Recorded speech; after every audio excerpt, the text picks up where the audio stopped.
Italian Football Podcast. Next question, Ahmed Khaled says, with rumors circulating around, are you fine with selling Pavard as a big player this year if there was a good offer? I mean, I'm indifferent to this, especially if this means confirmation of Lookman and Leoni, not minus Thuram. My preference will still be to let go of Bisic, but I can live without Pavard.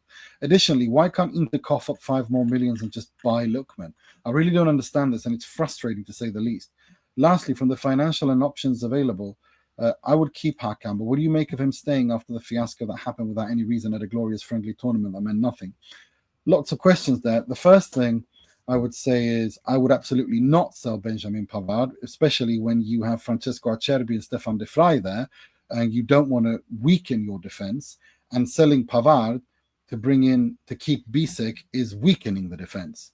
Leoni is a great talent, but it's not a guarantee. So I absolutely want to keep Benjamin Pavard.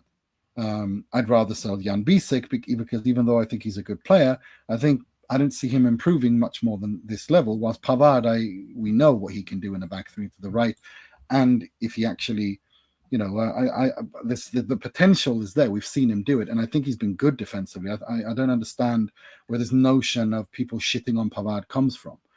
I don't understand it at all. I wonder what Inter they've been watching. As for the Lookman story, I just defer back to what we said about before. This is frustrating and annoying. It's a bit of a shit show. Arguing over a couple of million here and there, risking losing the player, and him going somewhere else is just, it's just. I mean, it's one thing if it's 10 million.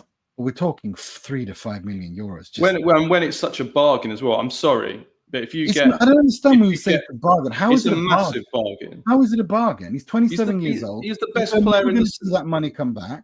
He's been the best player in Serie A. You signed the best player in Serie A, or one of the top 3 players in Serie A the last 2 seasons for 45 to 50 million. That's a bargain. If you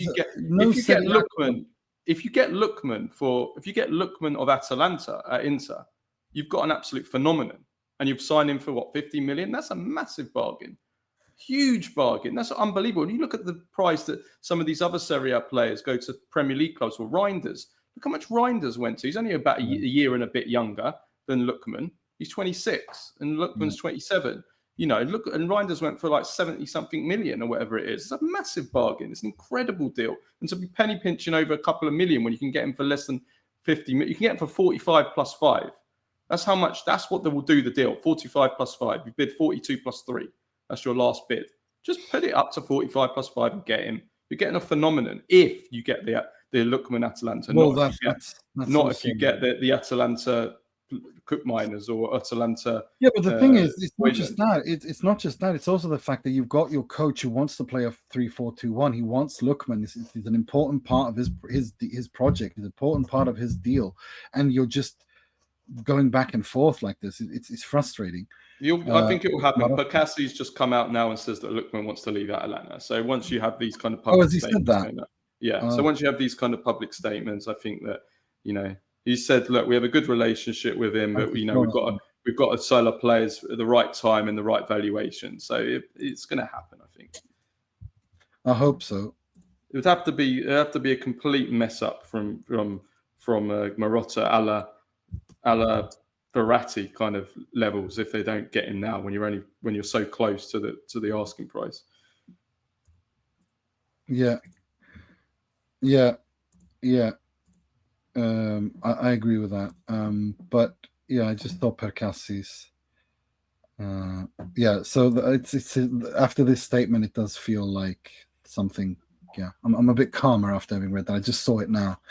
Breaking news as we're doing. As for Hakan, I think it's a huge mistake. I want to go on the record and say this. I think keeping Hakan Calhanoglu is a ginormous mistake, especially if the reports are true, and I know they are, that Kivu thinks he's a number 10.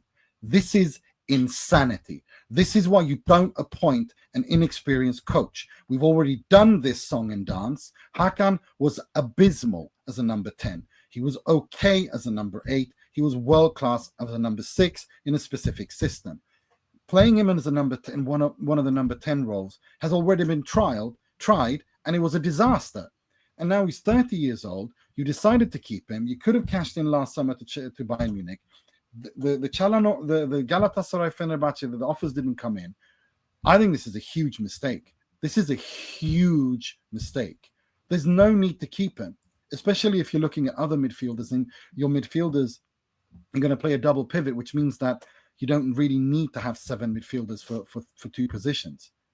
It's just, I think this is a huge mistake. And playing Hakan as a number 10, my God, have people forgotten how bad he was there?